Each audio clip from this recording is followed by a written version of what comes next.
All right, let's get started. All right, what's good? What's good? What's good? You two in the Apartment 5B podcast hosted by your man Kill. I got my squad with me in effect. As always, ladies first. Porsche, what's good, miss? How's it going, Kill? Everything is good. Everything is good. Just glad to be back in effect with y'all. Vern out the ATL. I see you got the shirt on. What's good, bro? Yeah, man. Glad to be here, man. Excited about this show. All right. Well, hopefully, from the shirt, y'all should know what this already is. Every so often, we do a salute episode. Always want to give these pioneers, these legends, these artists, these producers their flowers while they're still here. Today's show is going to be about Organized Noize.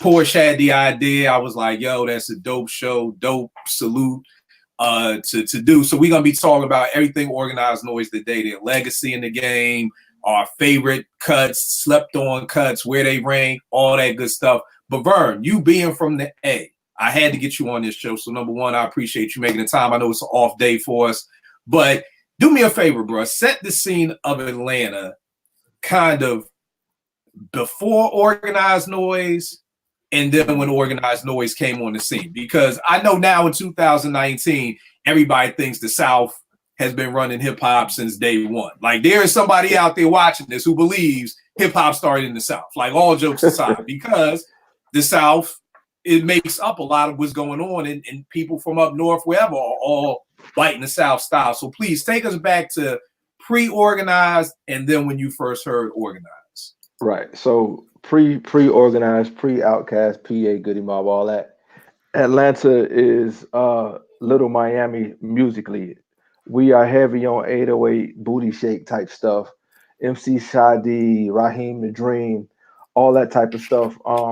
And so from a quote unquote boom bap hip hop perspective, we had to listen to the up north New York type stuff, or LA and things of that nature, man. So I gotta, a lot of times when people are talking about Organized Noize, the Dungeon Family, they always mention Outkast, Goody Mob, and those type of things. But I gotta shout out PA, because this is when Organized really came on the scene. So, I'm sorry, Right. I'm getting ahead of myself. So then you have your Chris Crosses, Jermaine Dupri and his thing, and I've learned over time he did his thing. I ain't gonna diss him or whatever. He brought some music, some hip hop to Atlanta. So we got that, and everybody in Atlanta who loves quote unquote hip hop is still waiting for that thing, man. And so you bring PA on the scene, KP, Mello, and Chaos. KP used to go to my high school. So the Ghetto Headhunter and Lifeline, and you hear, okay, this ain't the 808, 120 beats per minute. This is more on some up north boom bap type stuff, and it's the start. So I want to give a shout out to obviously Organized Noize, but I want to give a shout out to PA, because that was I think the first bullet that was fired to say, okay, the South, Atlanta in particular, is about to make a mark in the hip hop game. All right, so tell me this, because I got put on the PA after like Outkast and Goody, and then coming back to do the research. So PA, so they made enough noise in Atlanta to get the buzz of Organized, or they were the opening door to they opened the door. It didn't set the world on fire, but it was a far cry from the stuff that I talked about before. It was a far cry from the 808 stuff, far cry from Crisscross, and I'm trying to think if Arrested Development. Yeah, Arrested Development was before, if I'm thinking right. Yeah, I don't. Yeah, no, I don't know. It may have been the same time. PA was 93, so it's right around the same time. Right. So that was the first time. Okay, this is some more traditional type hip hop stuff. So they didn't blow up or whatever. And I listened to Rico. He was on Combat Show, and he talked about that kind of helped them cut their teeth and made them say, because for a long time Atlanta had the little brother syndrome where, we do hip hop too. See, listen, this sounds just like fill in the blank New York guy. Right. And they realized after they did PA, man, skip that. We finna do our stuff, and we'll talk about that. But that's my first, inclination about organized noise.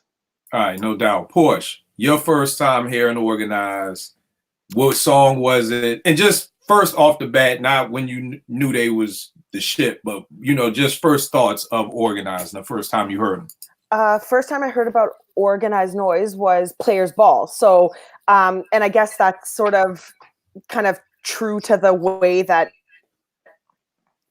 too, because that was like the first single, right, off of Southern Playlistic. So off the Christmas album, yeah. Right, exactly. So, and actually, luckily, because I later found out Diddy directed the video for that, I actually heard Players Ball not in video form. So I actually heard, that was what I heard first, but it wasn't like upon release. Again, you have to imagine I was in the middle of nowhere of Canada. So getting a hold of these things was very difficult. And to be honest, I can't even remember who I heard it. Like, I remember we were at a gathering and I heard it, but I don't remember like any much more after that. It wasn't upon release. I heard it a little bit late, so to speak, but it was still fairly in the same time frame that it got released. So yeah, that was my first introduction. And I mean, Players Ball, come on, that's a dope track. So it was a good one to start with. I'm happy with it. I'm glad that was the song that put me on. So. Right. And it's the same with me, just as you, Players Ball. And like Vern was saying, a lot of folk don't even know it was off the LaFace Christmas album. You know what I mean? Which is, why they got the, ain't no, ain't no chimneys in my hood, so I won't be hanging no stockings on no chimneys. Or when Dre is like, yo, ho, ho, ho, check my king ass fro. Like, or the opening line when it was, it's starting to look a lot like what instead of Christmas. Right. Like, and if you listen closely, you got the sleigh bells ringing too. Yes, yes, you can hear that. Right. Which was crazy because once I found that out, I actually even had even more respect for them, because I was like, these mofos just made a dope ass Christmas song that ain't some whack Christmas song. You know what I mean? Respect to Run DMC at the time. Christmas in Hollis was the shit. Because, we didn't have a lot, but now looking back at Christmas in Hollis, ain't nobody banging that. No. Whereas outside of the Christmas season, I mean, of course, somebody's going to play it during the Christmas season, but Players Ball is going to get played forever, and year round, and they don't got to be about Christmas. So that was the thing that got me. What really got me was the Player Ball, the reprise or the remix. The bass line just was mesmerizing. I mean, to the point that when I brought Southern Playlistic, the first thing I did was open the Players Ball reprise and was like, yo, who is Preston Crump? Preston Crump, yes, sir. We're going to talk about that. Yeah. I knew that name from the door, because the first thing upon getting this CD was who is playing their bass lines. You know what I mean? And so that was my, again, just like Porsche, my first intro to Organize. And it was just one of those things that, and of course, this is way before the Source Awards and everything else, but it was a thing that kind of made me say, oh, okay, the South may have something. You know what I mean? Like, that was my first, because again, like Vern said, all I knew about the South, I didn't even know about Atlanta. It was just, to me, it was Philly, LA, Jersey, New York, and Miami. I didn't even know nothing coming out of Atlanta. Jermaine Dupri, that Kitty Chris Crow, I'm like, whatever with that, And the wild part is I just knew about them because I used to intern at Rough House Records that was in Philly, and Chris Cross was on Rough House. You know what I mean? But, I never paid them any attention. But when Outkast came, I was like, okay, the South, it was just so crazy how Dre said it, or Big Boy said, like, the South got something to say, because I was like, okay, we may be on to something with this right here. So tell me this, Vern. I know you've actually had the opportunity to chop it up with Organize. Can you talk a little bit about that, how it came together, or even talk about, start me off with, now Outkast is here. Yeah. You hear Players Ball, you hear Southern Playlistic. Before that. Okay. So my two of my best friends in life, Chris and Conrad Rosser, aka Bread and Water, they got a platinum plaque, did some tracks on Pac's, one of Pac's albums. Did some stuff for Bone Crusher. They actually produced some stuff for Goody later on. But so they knew, like, College Park, SWATs, East Point, all of that's kind of intermingled. And in summer school, all the Fulton County schools used to go together. So Chris Conrad, Bread and Water in summer school, Rico Wade in summer school, so they're known as the twins, so they know Reek. And then we trying to put a little group out together, me, Rhyme, and them producing. So Reek was like, man, y'all should told my boys and them because I don't really know Reek, but he knows them. So he said, y'all should come through or whatever. So I was with him. We went through the original dungeon off of Lakewood. We walk in the basement, man, and you hear this crazy tracks. We was like, what is this? He's like, yeah, this is a little group we're working on. That little group ended up being Outkast. And matter of fact, I want to say it was a Tuesday or Wednesday. He said, yeah, in fact, we got a showcase. Y'all should come through. And I remember Big Boy and Andre. I wish I could remember that song. I'm old now. But it was like a song about a dude and a chick growing up in the hood. And, they get their life together. She goes off to college, blah, blah, blah, blah. But eventually they get signed. And we got one of the remember they used to have a cassette single kill. Yeah, so we got a snippet tape that had like 5 songs that were off of Southern Playalistic. And when we put that in, the first one that I remember, dude, the bass on Ain't No Thing, it's just ludicrous, man. I mean, so we riding around and they Grand Am just bumping that, and that's when we was like, yo, this is finna be something, man. That we about to be in the hip hop business. It ain't just Nas and J. Rule and them up north cats. We got us one, and that's why we hold Organized Noize and Outkast to a high regard. I mean, that's what Nas is to Queensbridge. That's what Organized and Outkast is to Atlanta and darn near the South, man. So, I mean, they can do wrong, but very little wrong in my eyes. Tell me this, bro. Do you think that's a situation where the young boys understand that in the South? Like, you know what I mean? Like, now? Yeah, like do these 20 and 25-year-olds, do they understand the organized history? Okay. To them, Outkast is I like the way you move and hey y'all. Okay. You know what I mean? Okay. Right.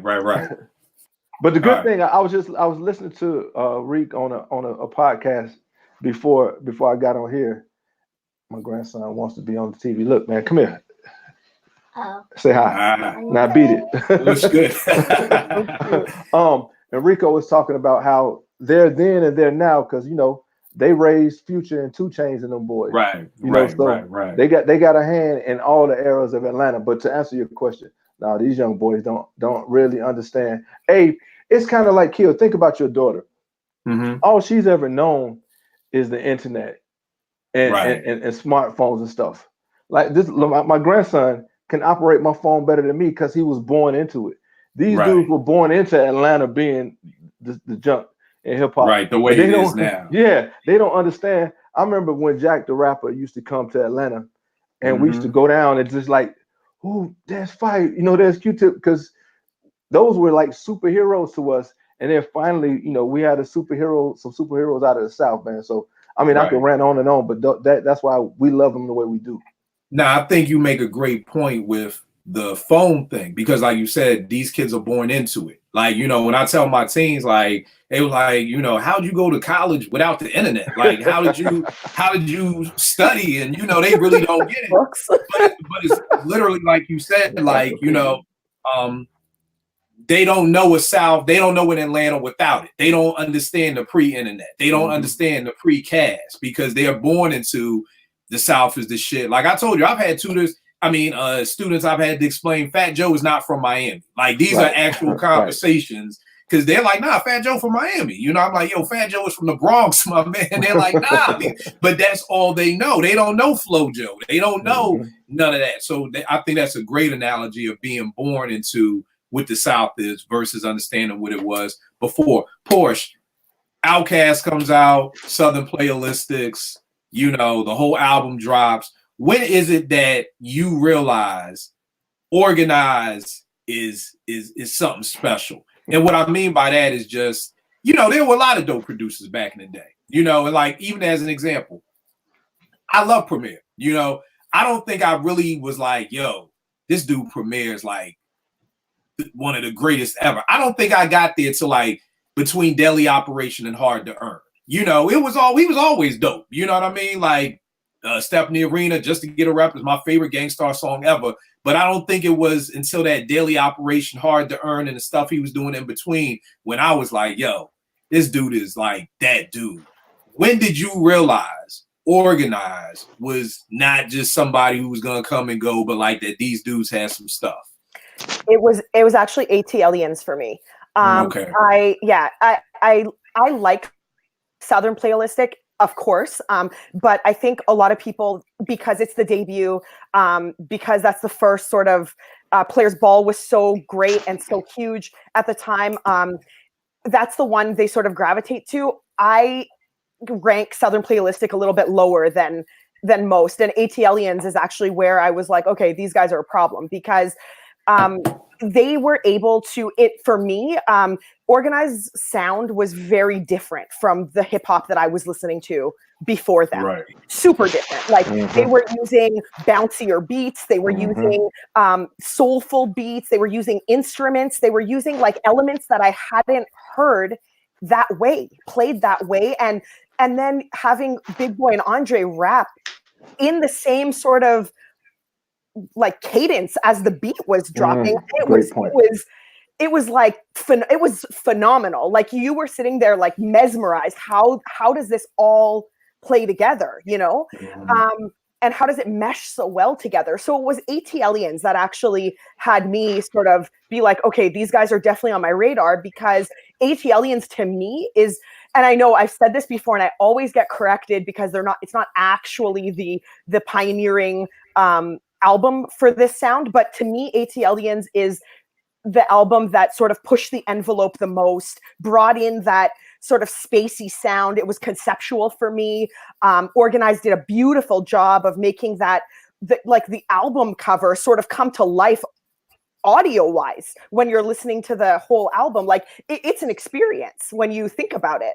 So it was ATLians for me that did it, not Southern Playalistic so much, although Players Ball is still one of my favorites. I mean, right. Yeah. No doubt. And Vern, what was it about you? Like, when was it, you know, again, you being in the dungeon, you with bread and water, but just even if you could take yourself out of that equation, when did you know, like, Organized, like Rico and these boys, you know, and again, I should have started off the show with Rico, Sleepy Brown, Ray Murray, you know what I mean? Saluting all three of them. Because a lot of times people think Organized is just Rico Wade. You know, I've run into people who thought it's just Rico, you know, and I've had people who like, oh, I ain't know Sleepy Brown, the Singer Boys, and Organized Noise, like, oh, I ain't know that. You know what I mean? So when was it for you, if you could take yourself out of that experience, that you knew, okay, Organized, these dudes is on some old legendary type level?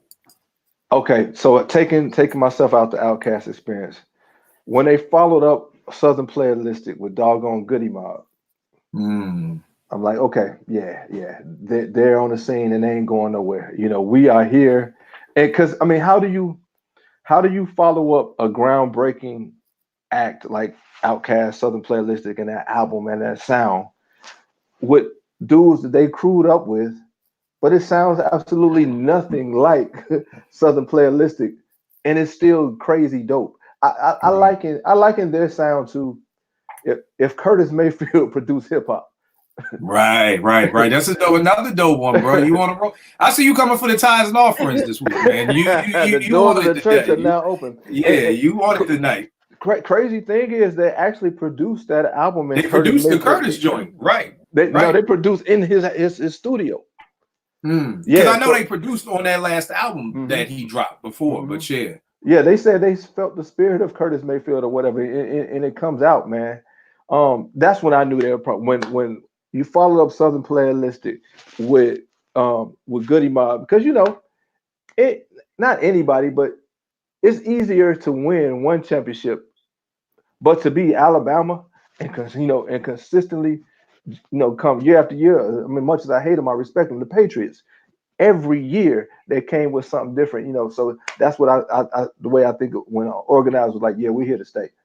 Yeah, and I think for me it's similar to kind of like what I was saying with Premier. Like, I can't think of a song. It's more of a period for me when I know things. So like, for one of them, is definitely, when this came out. When this came out, you know, this was game changing. It's one of the few people always ask me about hip hop albums. I don't have a lot of hip hop albums. All my albums are soul, jazz, funk, different genres. This is one of the few hip hop albums I actually do have. You know what I mean? Like, this to me is one of the greatest albums of all time. Like, not just hip hop. I'm talking any genre. And them doing a piece of this. Then also during the time when I heard En Vogue's Don't Let Go. Yeah. Off the Set It Off soundtrack. Because at that point in time, to me, En Vogue was kind of dead in the water. They would, you know, it ain't no kind of dog. They defibrillated them, bro. Yeah, right. They brought them back. Like, En Vogue was dead in the water, you know, and I remember probably seeing a video and I was like, yo, this shit is hard. Like, yo, this ain't your average slow jam. Like, the drums are hard. Like, this is a hard slow jam.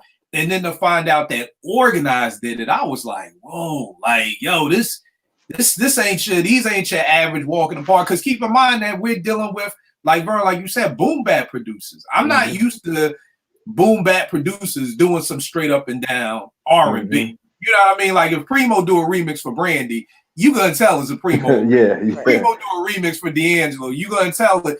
Like, I'm not used to, you know, hip hop producers giving R&B stuff, and then that's what let me know that these dudes just aren't hip hop producers. You know what I mean? Which opened up the door for me so much to be like, wow, like, you know, so somewhere in between ATLians to, you know, the En Vogue joint, then to this, kind of would kind of let me know, like, you know, these dudes aren't your average. And I'll talk about it more in Legacy, but to me, through that time span, they showed me, in my opinion, that they were and possibly may be the best at blending live music with hip hop. You know what I mean? And I know for years people would give that to the Roots. I didn't like the Roots first time. I mean, Do You Want More is cool. It was cool, but it was just, I didn't feel like it was a mesh of live music with jazz. I mean, live music with hip hop. I felt like it was MCs rapping over jazz. I felt like it was Diggable Planets or whatever else, you know. Whereas when I'm hearing the drums on the SP and the MP, but then I'm hearing the live bass line, you know what I mean? And to me, that's something different than what the Roots was doing, because they was either all jazz, because people forget when the Roots first came out, it was no samples. Like, that was their slogan, you know, and then by Illadelph, then it was just all SP, you know. But to me, Organized holds the chip as being the people who were able to blend that live bass line and MPC stuff. Vern, what are you about to say? So, and the reason being, I'm glad you brought this subject up, because I was actually trying to watch The Art of Organized before we got on, but iPad was acting crazy. But I caught this other piece, and I knew this, but just think about that dynamic is so dope, because Sleepy Brown's dad was in Brick, you know, right? So that's soul. So he brought all them soul records to them. Ray Murray did all the, you know, the beats and the drum machine and all that stuff. So he brought that dynamic. And then Reek being who he is, every group has a leader, somebody that, I mean, it's innate, it's born in them. So they actually both kind of taught Rico the production side of it, but Rico, Porsche, don't discommunicate me, but you know, Puffy has an ear for what's a hit and what's not. You know, whether we like it or not. Puff. Okay, so Puff, they would bring like Ray would bring something to Reek and be like, hey, is it too many drums in there? Do this, you know, whatever. Reek be like, all right, take that out, do that right there, boom, boom. And so the great thing about them, there was no egos. So Kill, you could do, you know, lay 4 tracks or whatever, and then somebody else come in your crew and say, all right, take that out, put that in, and they're all open to it because they all just want the best product out there. Yeah, they want to win. And so when you have all those elements, that amalgamation is dope, and that's another reason why, you know, you have all those sounds, because you got the soul of Brick and all those folks bringing that sound. I mean, I'm glad you brought up the bass, man. I guess as we talk about these songs, we can bring it up, but I want to shout out Preston Crump on bass, Colin Wolf on bass, Craig Love on guitar, Just Sparks on the sax, Kenneth Washington on the guitar, and the vocals are Sleepy, Deborah Killings, somebody else I went to school with. Ooh, Deborah Killings, man. People don't talk enough about Deborah Killings. They do not. Deborah Killings made TLC, made ABC, just all that background stuff. Brandon Bennett and Tony Hightower. Can't forget Joy and Wild Peach. I think it's a Southern thing too, where everybody, man, if I got some bread, he got some meat, they got some chips, we put it all together and we all gonna eat lunch. It don't matter who. I mean, because that's how another reason why Outkast album was so dope. Because like I heard CeeLo and them say, that was all of our album. You know, they all in the dungeon, you know, throwing in bits and pieces to make, you know, yeah, that track was supposed to be for y'all, but we're gonna put it on here. Just wait, we're gonna get y'all. And they all believed in that dream and that vision that Rico, Pat, and Sleep had.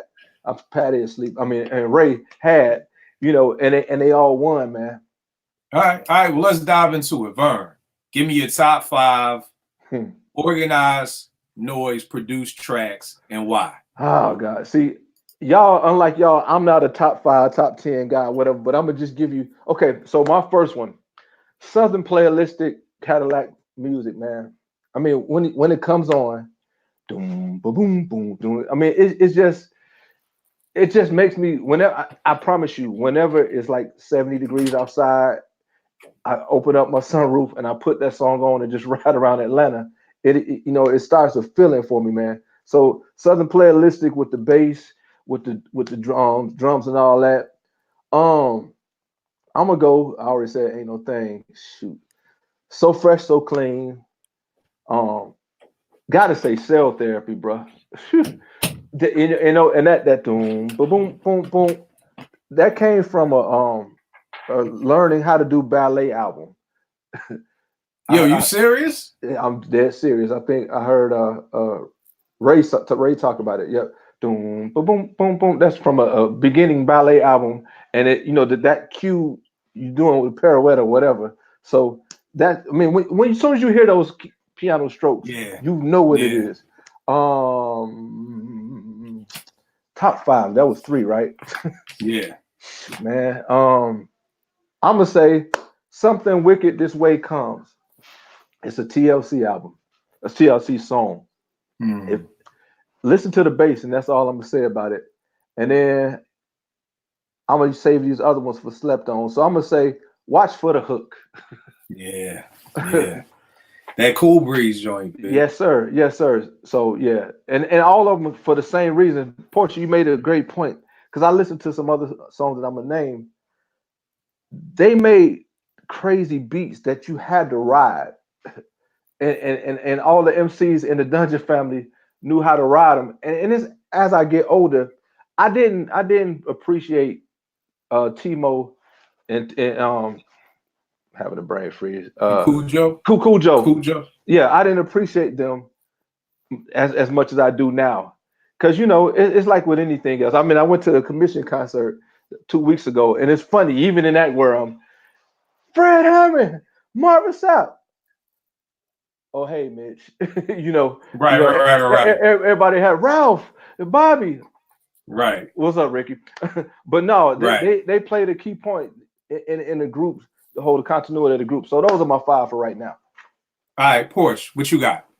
Okay, I got my number 1 Outkast joint of all time is Skew It on the Barbie with Raekwon. And the reason I love that one is because the beat, obviously, I mean, Organized is like insanely good at what they do.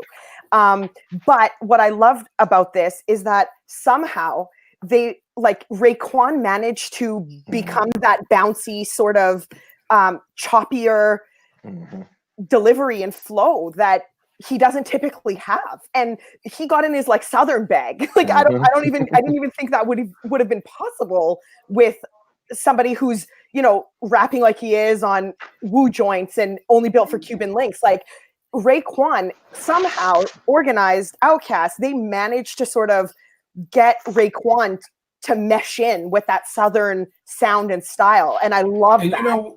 You know what's so wild about that? What you just said. They got Ray to get in the Southern bag, and there was no Southern bag at that time. And there was no Southern bag. Like That's but the it thing. was a Like, Southern beg because it wasn't New York. It definitely Right. wasn't LA. So what Right. was it? And that's why organized is such a problem because and like obviously in a good way, because they created this. And I know, Vern says before organized ever came out, there was this, but organized really put the South on the map. Yeah, no question. For me, and I'm sure for Right. everybody else. But so Skewed on the Barbie, that is my go-to, my number one. I love it more than anything. That one, Players Ball, of course, because that was my very first introduction to Outkast, like from the beginning of time.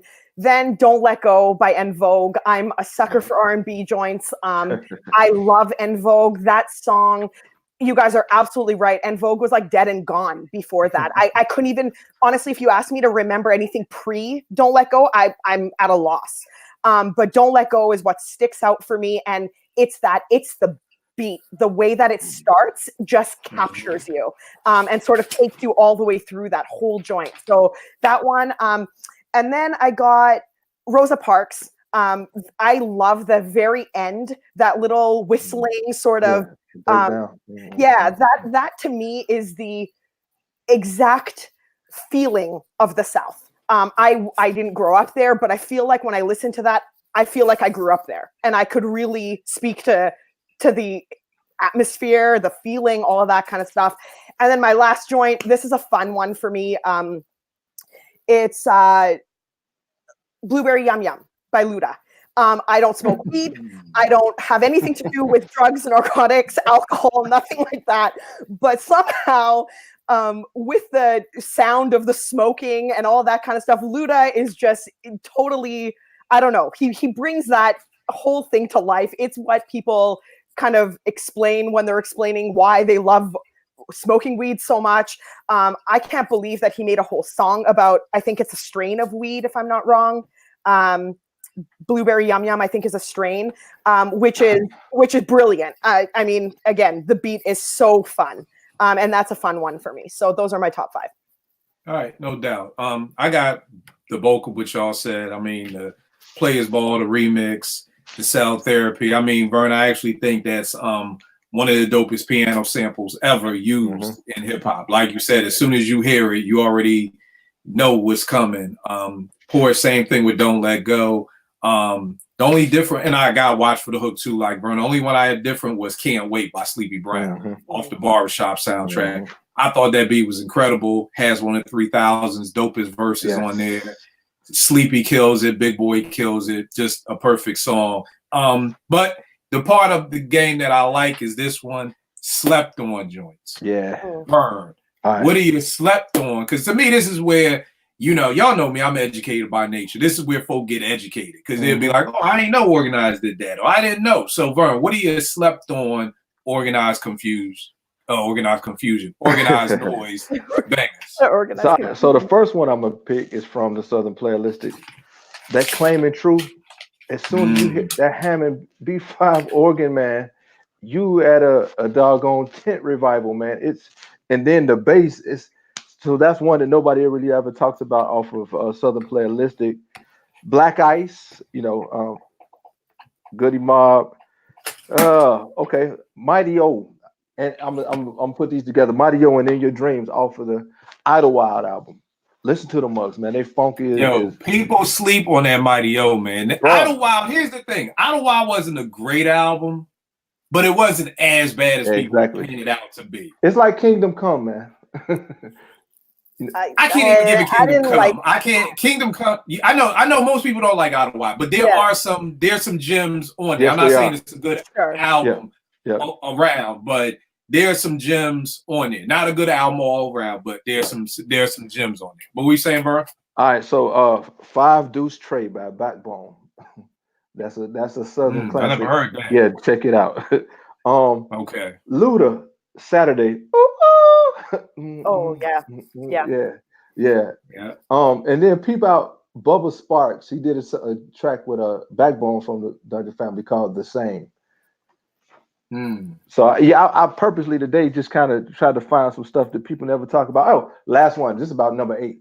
Blackberry Molasses was one of one of their first. I missed it. Yeah, by Mr. Man, Bobby Valentino. I mean, people really ever talk about that one, but those are some that I would throw out there as slept on. No doubt, no doubt. Porsche, what you got, miss? Okay, mine are okay. So the first one for me is a slept on joint is Follow the Light off of the Dungeon Family Even in Darkness album. I love that one. I think I haven't heard CeeLo that way, and I think that's what kind of sticks out for me. I love it. I love the chorus or hook. Sounds great. Turns Me On on the Big Boy album, Sir Lucius Left Foot. Love it. Again, that's one of my favorite albums. I rarely hear anyone talk about it, but I always do. I go back to it all the time. I got Ride With Me off the Crit album, Forever Is a Mighty Long Time. That one, I mean, people like that one a little bit more. I hear that one talked about often. And then I got Benz or Beamer off of Aliens, and The Dem from the Good Mob album. So those ones are mine. And again, it's just everything's right about those. The organized signature sound is in there. You can tell it's them. It's to me, those ones are like the epitome of what Atlanta is, of what the Dungeon Family is, of what organized is. It's just all of those elements are so present in all of those tracks, and we rarely talk about them. Want to hear something funny? Right. They say the best version of Benz or Beamer has never seen the light of day. I just found that out today. I believe it. That what we hear ain't nothing close to what they had. I believe it. And that's Word, did you hear what it was about, like sampling clearance or? Like, I'm not even sure. I just heard them talk because I didn't finish the interview. I'm gonna listen to it when I get out for here. Yeah. All right, no doubt. For me, again, some of the same joints y'all got. Benz or Beamer off the New Jersey Drive soundtrack. Again, just crazy, just the beat crazy. And what I always loved and I respect, and I'll talk about this a little bit more in their legacy, is how they stayed true to the elements of hip hop. Yeah. Like even the scratching on Benz or Beamer, like, you know, like that is just like they stay true to it. Y'all know me, I'm a studio junkie. Like even on the Elevators remix, I mean on the 12-inch, you got Big Boy and 3000 in the studio. You see the MP, you see the SP. You know, when you're watching God, what is that joint? Super Fast, first song off of Stankonia.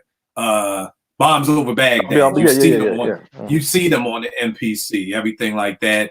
I got Return of the G off of Equimini. Again, one of my favorite albums. One of the few times I heard an album set off with a slow tempo song. You know what I mean? Very slow. Usually, you know, I'm from that EPMD school of I'm mad or so what you're saying. Like that first song you put in is just up tempo. You know, when that came on and you hear Dre go through the whole Return of the Gangster and Big Boy, incredible joint. Like Vern said, Saturdays, the Ludacris joint was crazy. Here's a joint that a lot of people, I've never heard anybody talk about, Brandy's joint called Necessary. Yeah. It was off the album Aphrodisiac. Yeah. And it's funny, Porsche, that you talk about people having to ride the beat. Again, just an organized style. It's a tricky joint. Like when you hear it, I don't know how they pulled it off, but Brandy did it. And then my last one is something that a lot of people have never heard about, and I talk about this all the time. Sleepy Brown's debut album, Sleepy's Theme.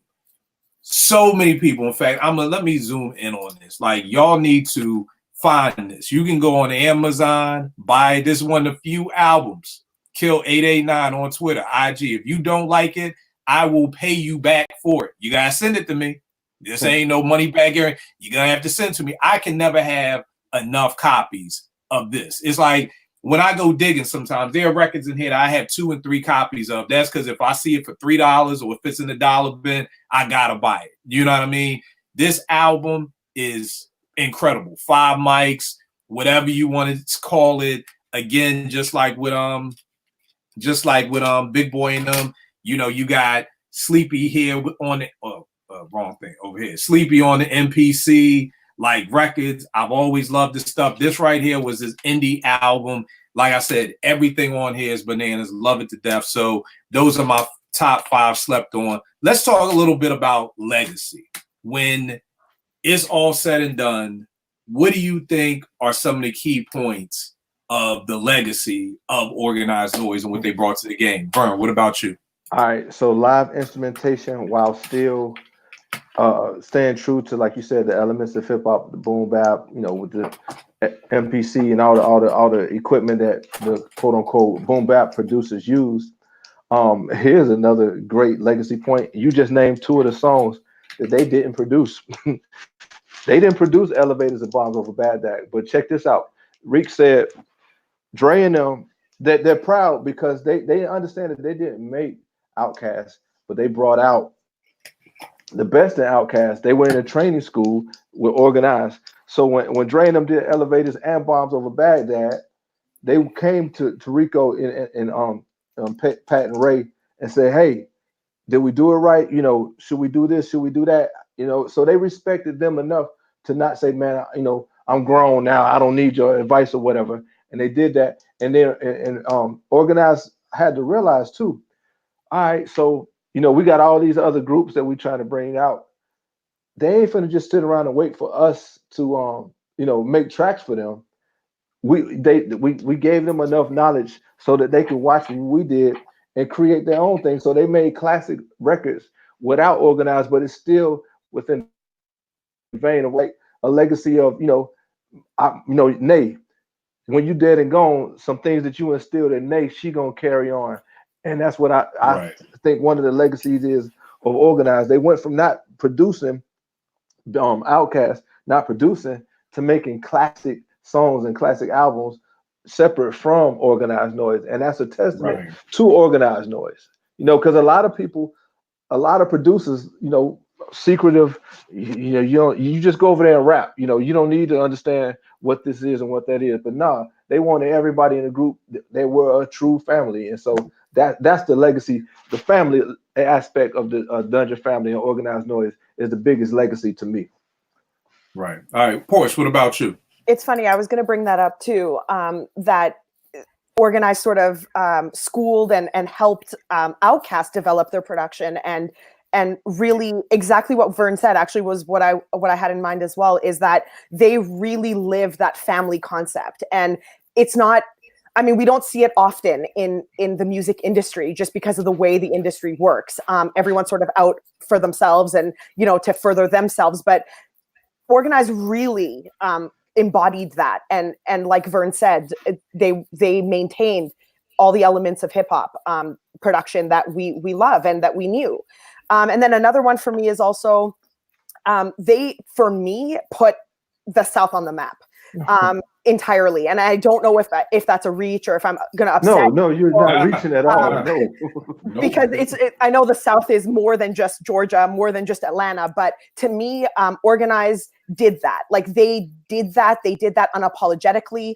And their range is also amazing. That whole thing, I don't know if anyone's seen the Art of Organized Noise on the documentary, but when they did Waterfalls and when it kind of blew up, that sort of surprised themselves as well. But even aside from that, like that just shows sort of how much their beats kind of spoke to different groups, different types of music, that kind of thing. And I love that. I love them for that, because they really brought elements of music into hip hop, not just the drums that we always hear or the snares or the stuff that's always sort of around. They brought soul. They really brought soul to hip hop. And for me, I'm not speaking for anyone else, but for me, that's what they did, and that's what I would remember them for. So. Right. I'm similar. One of the things is the Dungeon family, just period. One of the dopest crews ever. Yeah. We did a show. Ever. Ever. We did a show a while back about our top 5 dopest crews or cliques or whatever. And prior to the Dungeon family was on tour. And prior to me going to their show, they didn't make my top 5 cut. You know what I mean? After the show, I was like, oh, nah, fuck that. They top 5. They top 5. Just for the simple fact that, one, if you ever see a Dungeon family show in your city, please go. Like, just please go. Like, even if you're not a fan of them, even if this is your first time hearing about Dungeon and Organized Noise, please go. this was the dopest hip hop show I've been to in 10 years, easy. Like easy. Like, and I go, people know me, we do giveaways to Apartment 5B. I'm at every hip hop show. Dopest by far. I mean, these cats was out there killing the stage. You know what I mean? Doing dance steps together. Like, not on some old, oh, you doing that stuff? Like, nah, like these niggas rehearsed. I've been to a lot of rappers. I've seen a lot of rappers rehearse, okay? And it ain't nothing but walking back and forth across the stage. You know what I mean? That's why Jay has never impressed me. Nas has never impressed me. As a showman, they may have explosives and 10 different, you know, he's in a suit, he's in a jersey. None of that shit impressed me. You know what I mean? The Dungeon family impressed the hell out of me. I mean, they had 2 DJs. They had 2 DJs scratching live. Like, the whole fam was there. Everybody was there except 3,000. Rico was there. The whole organized Noize, Witch Doctor, everybody was there. Yeah. So, to me, they don't get enough props for starting one of the dopest hip-hop crews ever. You know what I mean? Like, you know, again, it's everybody has their own opinion. I've heard people be like Flavor Unit's top 5. I can't name you outside Latifah and Trey. And was Nordy even in Flavor Unit? Neither here nor there. Right. I'm not, you know, dissing nobody. I'm just saying Dungeon family, top 5, one of the dopest crews. Porsche, like you said, definitely putting the South on the map. I had took nobody serious under, you know, Philadelphia, to be honest with you. I ain't take nobody serious. You know, the only thing 2 Live Crew was good for was for an album cover, you know what I mean, or some videos. So to me, they definitely put the South on the map. To me, what I talked about earlier, being the ones to blend, like you said, Porsche, hip-hop and soul. Vern, I love what you said, the Curtis Mayfield made hip-hop. Like, to me, that's a perfect way to explain them. To me, they open the door for what so many other people are doing. The Justice League, out of Miami. Yeah. You know, there is no Justice League without organized noise. You know, Just Blaze playing live drum fills over, you know, the program drums of Jay-Z, Show 'Em What You Got, or Bink doing that, or people incorporating all that live stuff. To me, that's all organized. And so I think for me, it's you. They've created one of the dopest hip hop crews ever, which is not an easy feat. You know what I mean? Like, come on, we got the Juice Crew, we got Wu, we got the Boot Camp Clique, you know, we got Native Tongues, we got the Flavor, like we got the Mob Queensbridge crew. We got to you know, to crack the top 5 of me. That's not an easy thing to do. To put the South, a whole region, on the hip hop map. That ain't something that's just easily done overnight. Like, niggas know it's hard enough to put your borough on. Like, we bow down to Wu-Tang by just putting on Staten Island, a borough nobody cares about. That's just the borough. We talking about putting on an entire region of the country. You know what I mean? That's winning to this day.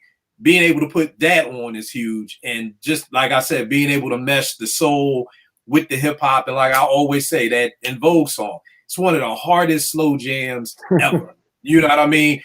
People who don't make music may not understand it. It's hard to make a slow jam hard. You know, like usually a slow jam is nice and loving and, you know, make it last forever and, you know, cry for you. But I'm talking them drums and In Vogue joint is hard as hell. You know and what I mean? And a good guitar and a bass too. Yeah. I mean, and just again, taking somebody who's dead in the water and bringing them back to reality. It always made me say, I really wish they would have linked together during that time period and made a whole In Vogue out. Like, I think that right there could have been something that really could have been special. And I don't know who the powers that be or why we missed out on that. But I don't know how anybody would have what A&R would have could not have said, yo, we need to link these two up, like, you know, and make that happen. Vern, I know you don't do it a lot. Maybe you can do it. If not, just, you know, you can pass. But organized top 20 producers ever. Oh yeah, easily. I mean, I say top 10 just for the fact of what you did, because if you think of all these other producers, they didn't have to do what Organized had to do. I mean, they carried a whole region on their backs. They were looked upon as some slow, you know, syrupy, you know, backwoods yokels, man. And to garner the respect of the whole music industry is a hell of a feat, man. So they got to get their props. Props to you, Rico, Ray, Pat. Man, props to y'all. Y'all made us proud to say we're from Atlanta, and it wasn't just about booty shake or strip club music, man. It was true, authentic hip hop. But we, like you said, Rico's like, man, we wasn't no D riders, man. We wasn't trying to be from Brooklyn. We was Atlanta, and y'all gonna listen to what we had to say. My boy Bread said this back in the day, and it's so true. How come they could talk about Compton? How come you know everything about Queensbridge or Brooklyn or whatever? Why they don't know about College Park? Why they don't know about Old National? Why they don't know about Decatur? Finally, this crew let y'all know about the SWATs. Let y'all know about Atlanta. Let y'all know what we do. And we were ourselves without trying to be like nobody else. And y'all and the whole country respected it.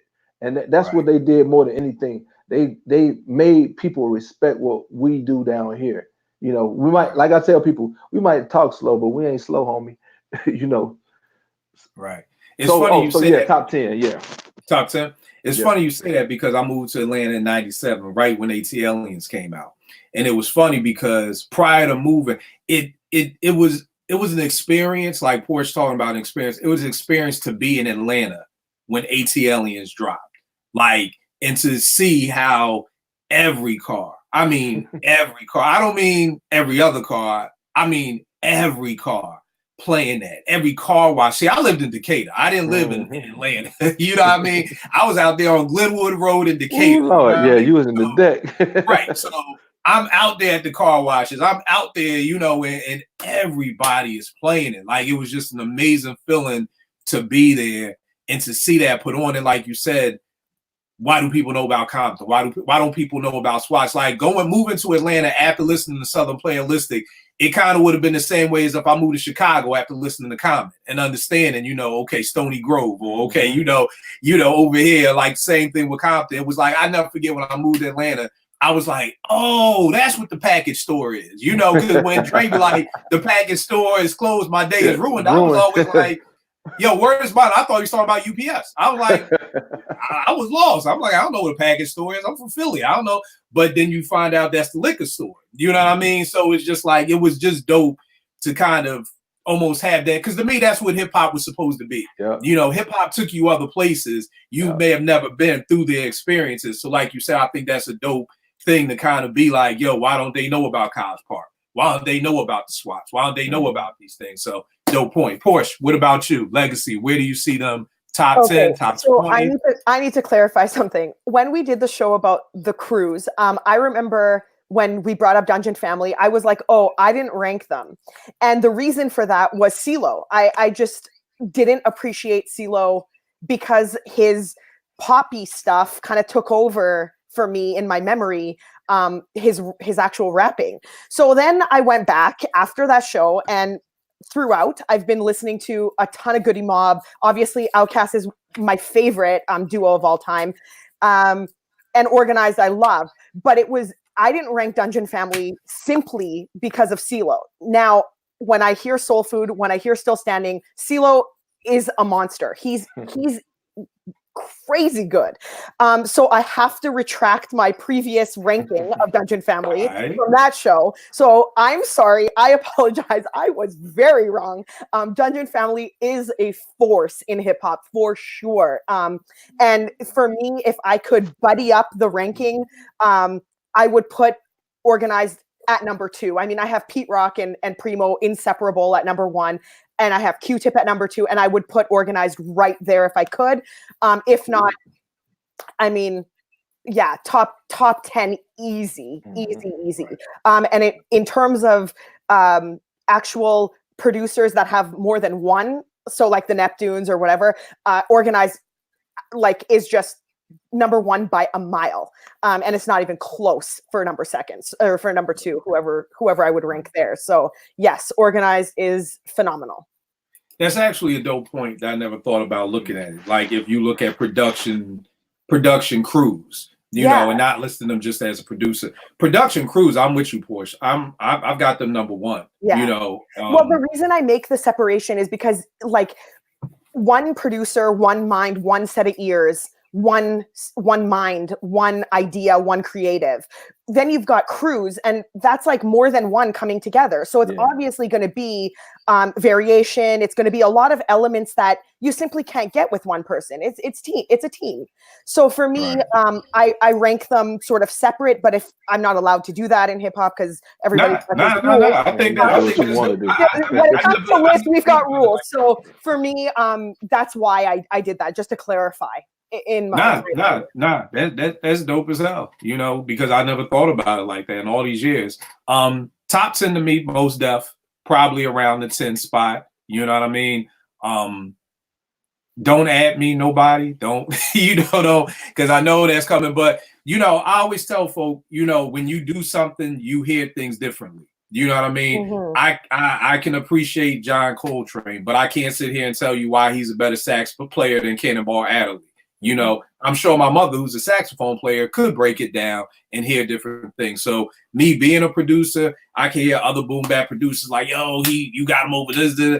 I love the whole scale. Like when people come over here and they want to hear beats, I got R&B joints. Like I'm just not a boom bap producer. Like I listen to all forms of music, and these dudes are able to do things that other people just can't do. You know what I mean? There was a whole time when I used to be on this Primo's the best ever, and nobody could ever let me believe any otherwise. And then Dilla kind of crept up, and Quest said it, like he was like, yo, Dilla can do Primo, but can Primo do Dilla? You know what I mean? And the answer is no. You know what I mean? And it's kind of like Organized can probably do your favorite producer, but can your favorite producer do Organized? And the answer is no. You know what I'm saying? So and I get you, Porsche, because somebody out there saying, well, it's two of them, and if Rico wasn't there, or if Sleepy didn't know the bass lines, and okay, so I got that. That's why I love what you're saying, Porsche, as far as crews. You know what I mean? So if we talking crews, off the top of my head, they got to be top 5, if not number 1. I mean, I just don't see any other production crew, beat miners. Maybe Bomb Squad would creep up at 2, but I just can't see anybody eclipsing what they've done.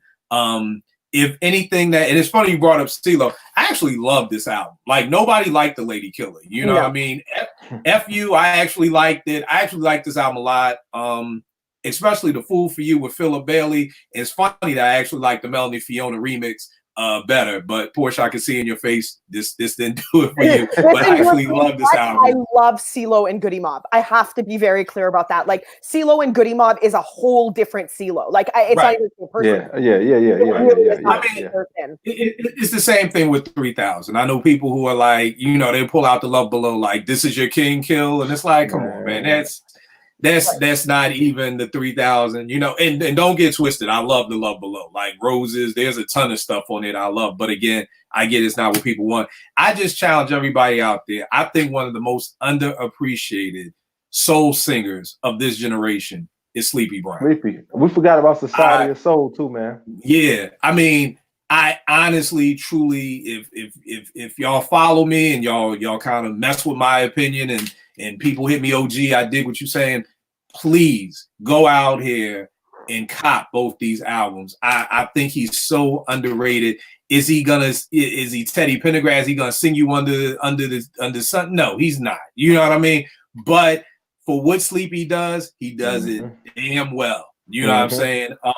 I forgot the name of the album. It was a bootleg album that got shelved. I think it was Between Mr. Brown, but very dope stuff. I got a Best of Sleepy mix up on my site. I'll link it to it. But just please, like this Sleepy theme. If you don't listen to nothing else for the rest of the year, please listen to the Sleepy's theme. Prayerfully, we have done Organized, some Justice. Y'all know what it is. What you been banging this week, Porsche? What you been listening to?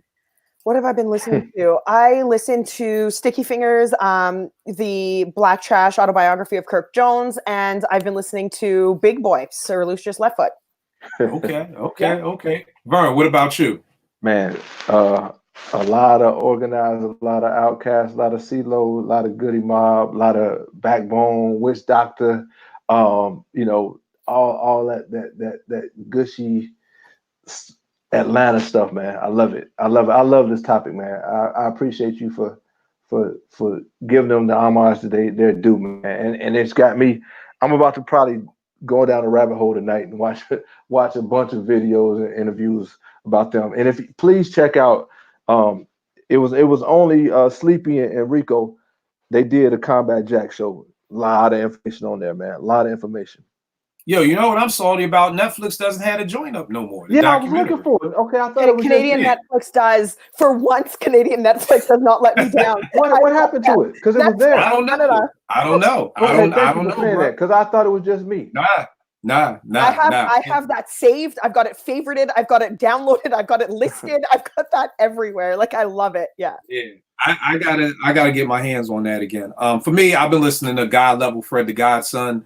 Dropped a joint, and I'm still stuck on this Summer Walker, y'all. But on the Clear EP, she's got a joint called Clear that I've been banging this week. But those are the two things that I've been banging. Vern, let them know where they can get at you if you are looking for a house. Everybody wants to be an actor, actress, singer. Everybody's moving to Atlanta. This is the man you need to get at. Vern, give him everything. Instagram at V the Loan Closer, Twitter VE Chandler 10.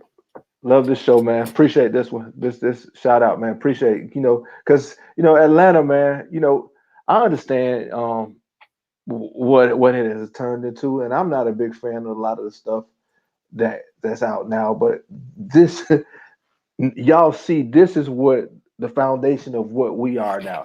If you're gonna say this is your king, this is our king right here. Appreciate you, kid. Right. No. And all props go to Porsche for this. We was trying to come up with a topic, and she pulled it out. So it's all Porsche. Porsche, let them know where they can get at you. On Twitter at Cherchez Porsche. My Twitter is very boring, so no need to follow. I'm just saying.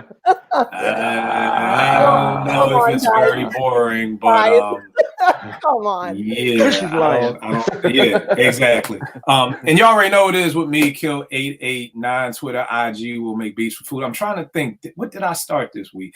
Oh God, there you go. You forgot. Yeah, how could you forget that? How could I forget that? I literally was making a joke, and I was saying, hey, I want to hear some more Ghostface over Alchemist beats. Let me throw on some Action Bronson. It was just a joke, y'all. It was just a joke. There are Action Bronson cameos that I like. I can't say I like the song, but I fuck with Rock Marciano. He's been on some joint. I'm not saying the dude is whack, but I had no idea Bronson had the Bam Bam Bigelows. I did not know the Bam Bigelows existed. I did not know that this man with Jay. I get it. I get why Jay has so many swallowers. I mean, the man is rich. I get why Porsche, forgive us, Aubrey has so many swallowers. I get it. The man's rich. He got a plane. He got a house the size of all of Toronto. I get it. But Action Bronson, like, y'all really love this dude. Like, I literally showed T all the stuff on my timeline. I was like, yo, if you can't love me like that, leave me.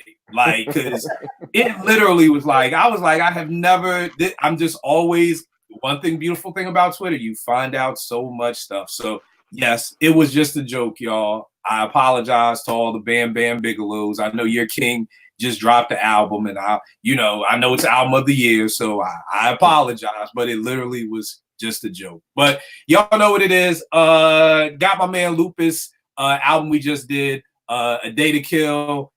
Just go to Will Make Beats. Everything is up there. Stuff I did for y'all, the stuff I did for Vegas, Mousse, everything. Just Will Make Beats for food. One-stop shop. Let me tell y'all, I give y'all this advice. I tell producers, a lot of producers been asking me about selling beats. Something dope happened today. I give this advice to my daughter Naomi all the time. Stay ready so you don't have to get ready. Mm-hmm. I say that. You know what I mean? If somebody calls me like, Kill, I heard you got beats.